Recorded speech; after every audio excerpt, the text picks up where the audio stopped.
Assalamualaikum warahmatullahi wabarakatuh. Perkenalkan, nama saya Arifin Hidayat dengan NIM 192307778 dan teman saya. Saya Nyoman Kori dengan NIM 19231556. Saya Okta Kristio dengan NIM 19231528. Saya Julendar Wajudi dengan NIM 19231538. Baik, pada kesempatan kali ini kami akan menunjukkan bagaimana cara membuat topologi jaringan komputer dengan studi kasus kos anggrek. Yang pertama-tama akan dijelaskan oleh teman saya, yaitu Nyoman Kori Fildina. Baik, di sini saya akan menjelaskan latar belakang studi kasus yang kami ambil, yaitu kos. Jadi, kos anggrek ini merupakan kos yang ada di Jalan Sepakat 2 yang memiliki 10 kamar yang dihuni oleh mahasiswa dan juga pekerja. Jadi seluruh penghuni ini membutuhkan akses internet untuk keperluan belajar, bekerja, dan juga hiburan. Saat ini kondisi internetnya tuh sering mengalami gangguan seperti lambat dan tidak stabil, terus akses internetnya tuh pengguna bandwidthnya tidak terkontrol, terus keamanan jaringannya rendah seperti wifi-nya sering bocor, serta tidak adanya pemisah jaringan antar pemilik kos dan juga penghuninya. Oleh karena itu, kami ini merancang dan mengonfigurasikan jaringan agar dapat berjalan dengan optimal. Sehingga hasil yang diharapkannya, koneksi internetnya dapat lebih stabil dan merata, tidak ada pengguna yang mendominasi bandwidthnya, keamanan jaringannya lebih meningkat, dan juga pengelola lebih mudah memantau dan mengelola jaringan. Nah, adapun perangkat jaringan yang digunakan yang pertama itu 5 laptop dan juga 5 HP, 1 PT router, server, modem, dan juga router.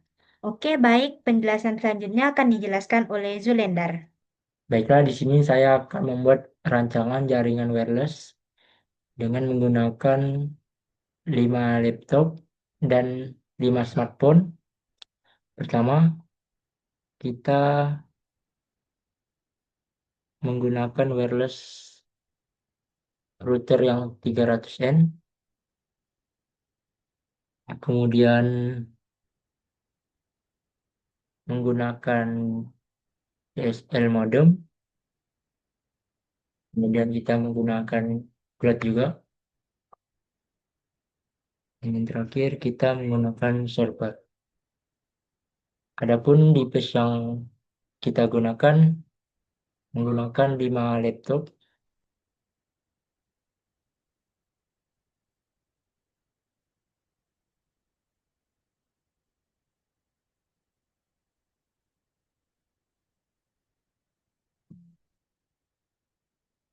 kemudian kita menggunakan 5 smartphone.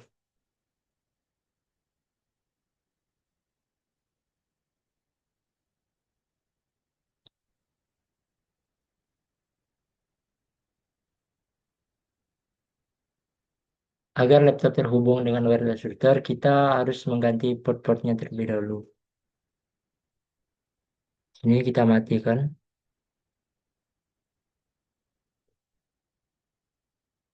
Kemudian kita pasang. Terus kita hidupkan lagi sampai laptop kelima.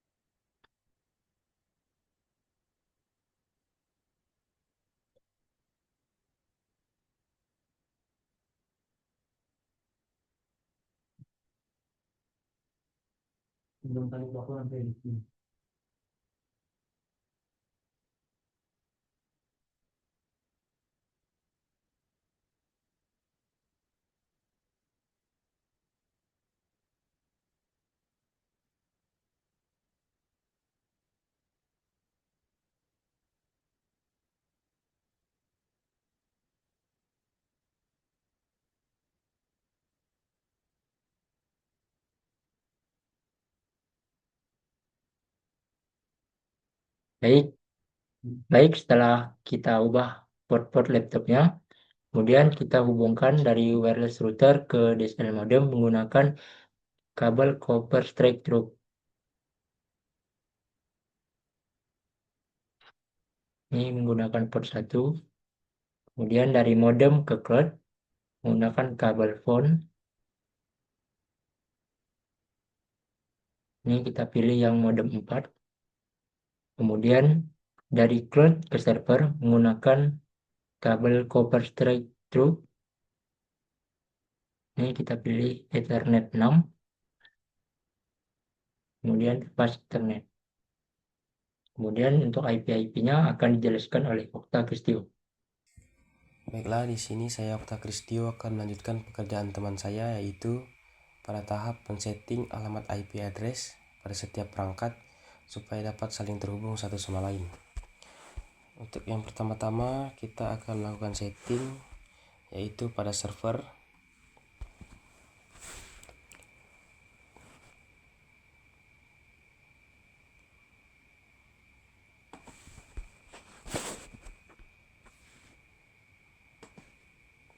Kita pergi ke config, kemudian kita pilih kita masuk pada menu global setting. Di sini untuk default gateway-nya kita masukkan yaitu 192.168.200.1. Kemudian untuk DNS servernya yaitu 192.168.200.2. Kemudian pada fast Ethernet kita masukkan IP address 192.168.200.2 dan subnet masknya akan terisi otomatis. Jika sudah, kita pergi ke perangkat selanjutnya yaitu pada wireless router.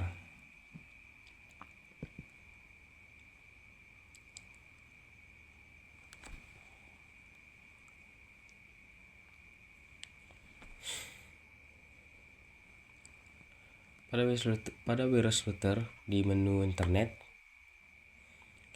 kita masukkan IP-nya itu 192.168.200.3. Subnet masknya jika kita klik enter maka akan terisi otomatis. Untuk default gateway-nya kita masukkan IP 192.168.200.1 dan DNS servernya yaitu adalah IP address pada server. Di sini kita copy saja. Kita ganti satunya menjadi 2. Jika sudah, kita pergi ke menu LAN.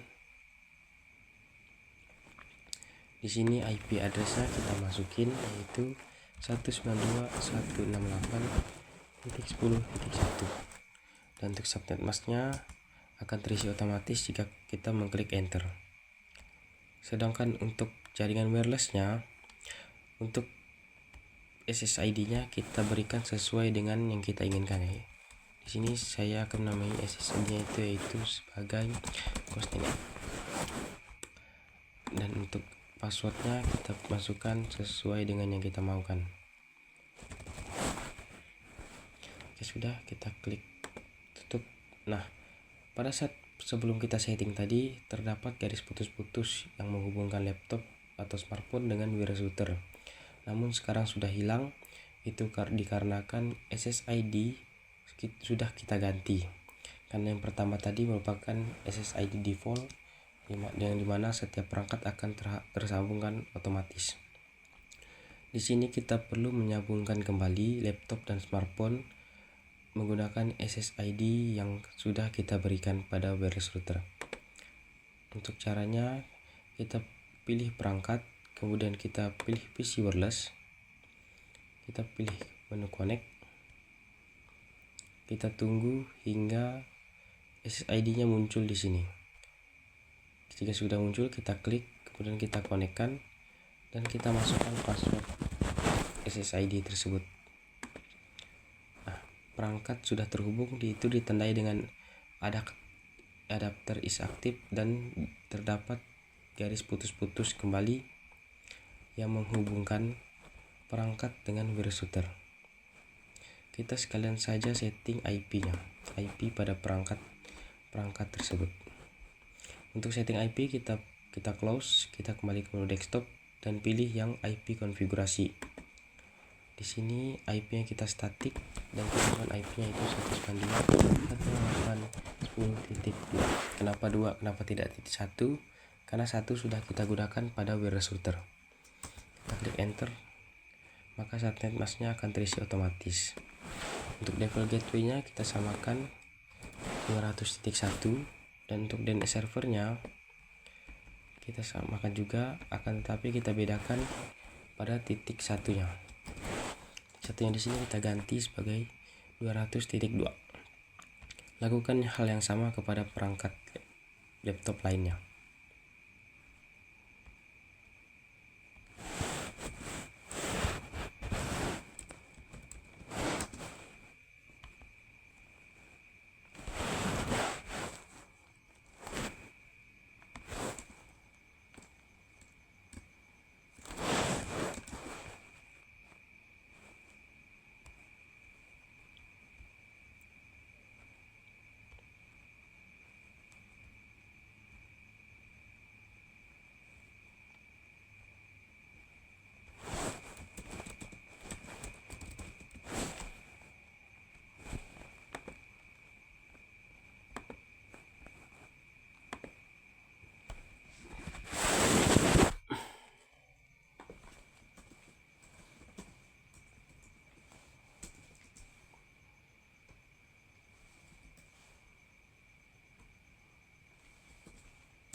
Nah, untuk laptop kita sudah men-setting IP serta memasukkan SSID-nya.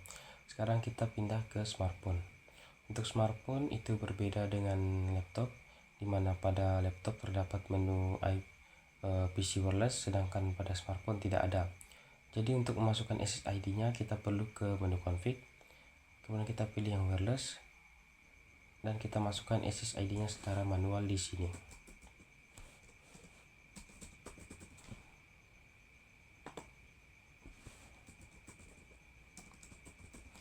Nah, begini cara memasukkan SSID kepada smartphone.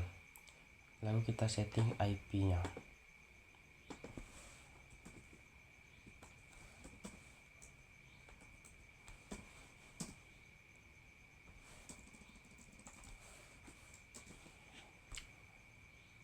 Lakukan hal yang sama kepada smartphone yang lainnya juga.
Jika kita sudah men-setting semua IP pada perangkat, baik itu laptop maupun smartphone, sekarang smartphone maupun laptop sudah dapat saling terhubung.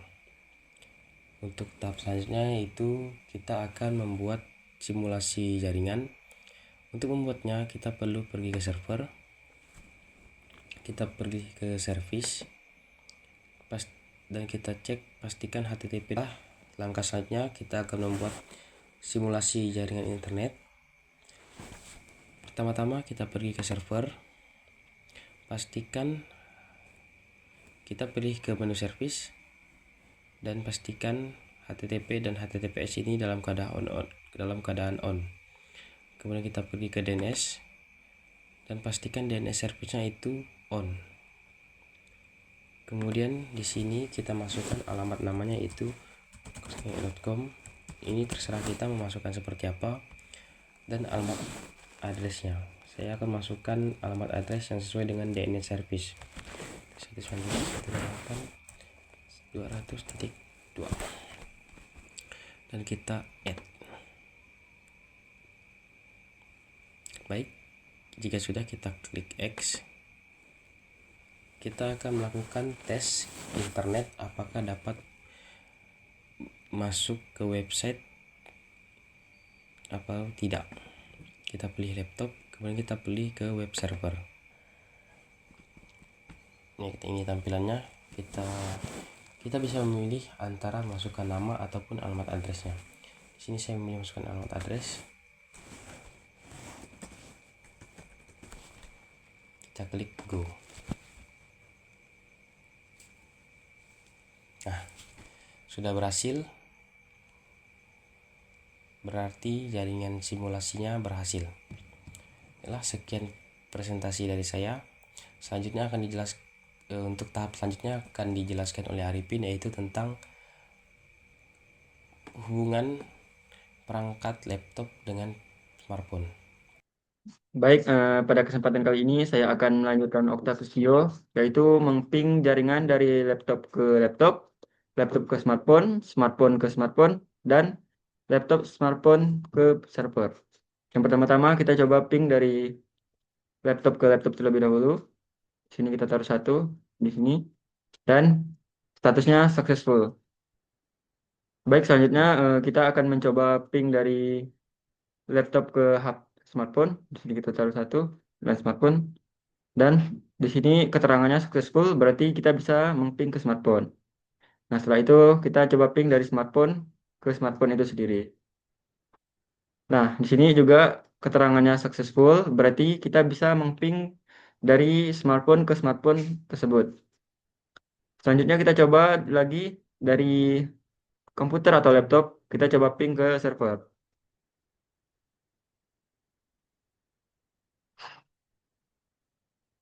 Maaf, kita coba. Nah, di sini prosesnya successful. Kita coba dari laptop ke servernya. Kemudian kita coba lagi dari smartphone ke server. Nah, dan di sini juga prosesnya successful. Selanjutnya kita coba dari router ke servernya. Nah, dan juga berhasil ya, teman-teman. Baik, mungkin segitu saja presentasi dari kami. Jika banyak kekurangan, mohon maaf. Terima kasih. Sekian video penjelasan dari kami ucapkan terima kasih dan sampai jumpa.